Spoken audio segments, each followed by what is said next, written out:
I'm here with Inspector Angela Hallett, who is the Eastern District Road Policing Manager. Kia ora, Inspector, and thanks for joining me. Morena.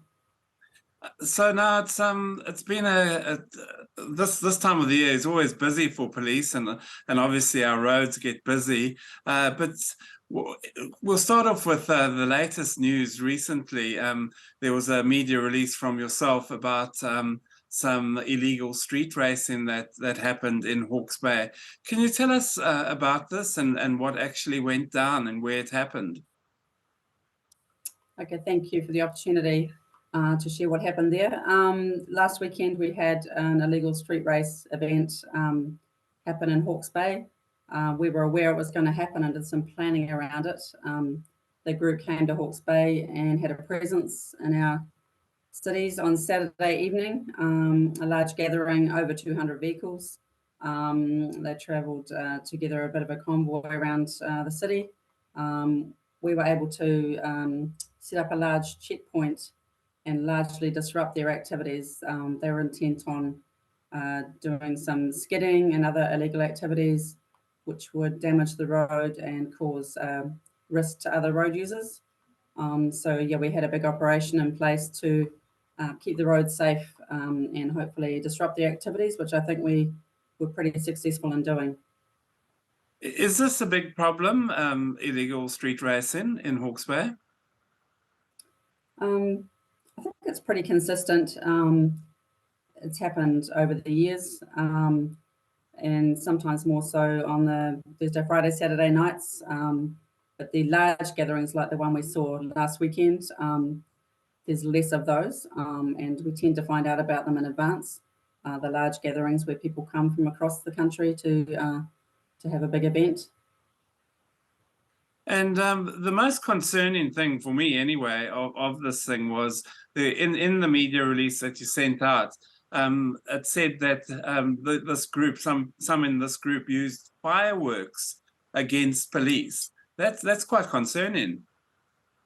Yes. So this time around, the fireworks were actually directed at our police drone. We had a drone observing the behaviour, and that was while they were in the industrial area. So it was directed at the drone. It had no effect on the drone, and they were able to avoid having any damage to it and still able to observe the activity.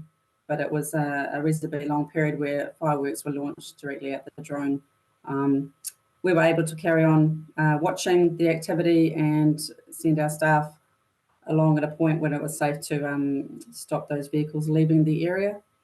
So last year we had a large gathering of illegal street racers at Guy Fawkes, and they actually did use fireworks directly at our staff on a checkpoint. So we took steps this year to plan around that risk, and we had some of our public order teams working at our checkpoints to watch the crowd and make sure we were alert to that issue. We had the fire service working with us in our command room, keeping an eye on things, because there's also the fire risk to the environment that's very dry, despite this week's rain. Yes. So yeah, there's a very big risk with the activities that could cause sparks and could set fire to some of the grass and other flammable things in the industrial areas. So yeah, so we were alive to that risk, and we were taking it very seriously around our safety of our staff. What powers do police have, apart from sort of issuing vehicle infringements and that? Do you have any other powers of arrest and that for people if they do things wrong? Well, probably the most effective thing we have is actually taking the vehicles. There's powers to impound, and they're actually mandatory impoundment of vehicles for a whole range of activities related to the illegal street racing, sustained loss of traction, failing to stop for police. So there's various different actions which people have taken, which have led to us taking their vehicles off them that night.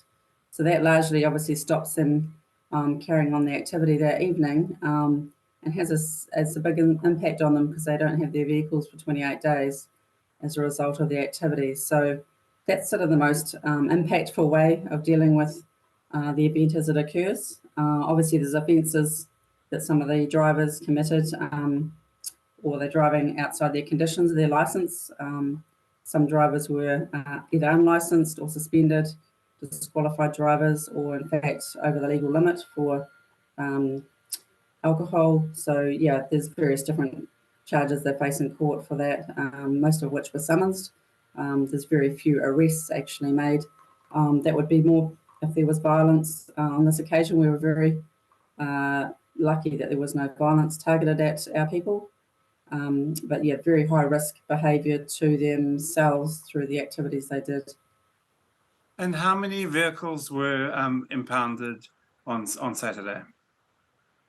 There were 9 vehicles involved in the illegal street racing that were removed from the road that evening, and at least one of those was obtained on private property. We had a JP give us a warrant to allow us to go on there and seize it. So those vehicles are now impounded for 28 days, so they're off the road. And there were other vehicles impounded for persons who were suspended drivers, or there was also one impounded for someone who had fled the police, failed to stop. So that's also another qualifying offence for impounding a vehicle, yeah. And it's mandatory 28 days that it's impounded for. Yeah. Now, what should normal members of the public like myself do if we come across a street race? So what we do want is obviously keep yourself safe, and when able to, please contact us, let us know it's happening. We will take that very seriously. So do call 111. It is serious. Obviously, our call centres triage phone calls, and our communication centres will deal with it. Even if we're not able to attend at the time, having the intelligence around when it's happening and where is very important. When I have been invited to speak to community groups concerned about this kind of behaviour, the first thing we ask for is for people to report it at the time, because then we have the best chance of actually stopping those drivers that are doing the activity. If not able to report it at the time, definitely report it afterwards to our 105 line or online, so that we can collate that information. But be very careful not to put yourself in danger when you're obviously it's happening around you. Just keep yourself safe. On this night, on the weekend, on the Saturday night, I actually rang and spoke to a member of the public that had called 111, really concerned. She was still very shaken, having come across the vehicles and convoy doing some dangerous driving, and she was very shaken by the fact that she was forced to basically keep well off the road to not get injured. So it's frightening for members of the public, and we do take it seriously and respond.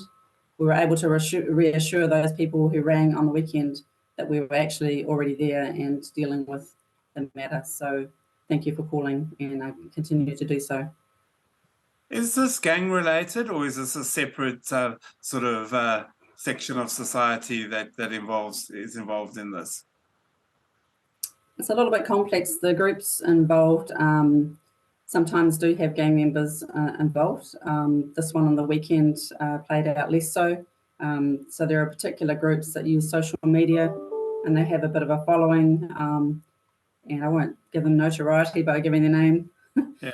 names here, but they actually do sell merchandise. It's kind of a business. And so they do make money from having their advertising on the vehicle, the stickers and the hoodies with their group name on it. So that's part of their activities, that actually raise funds for themselves through having their name out there. It's actually quite helpful for identifying them too for us. So, yeah. Oh, that's good. Yeah.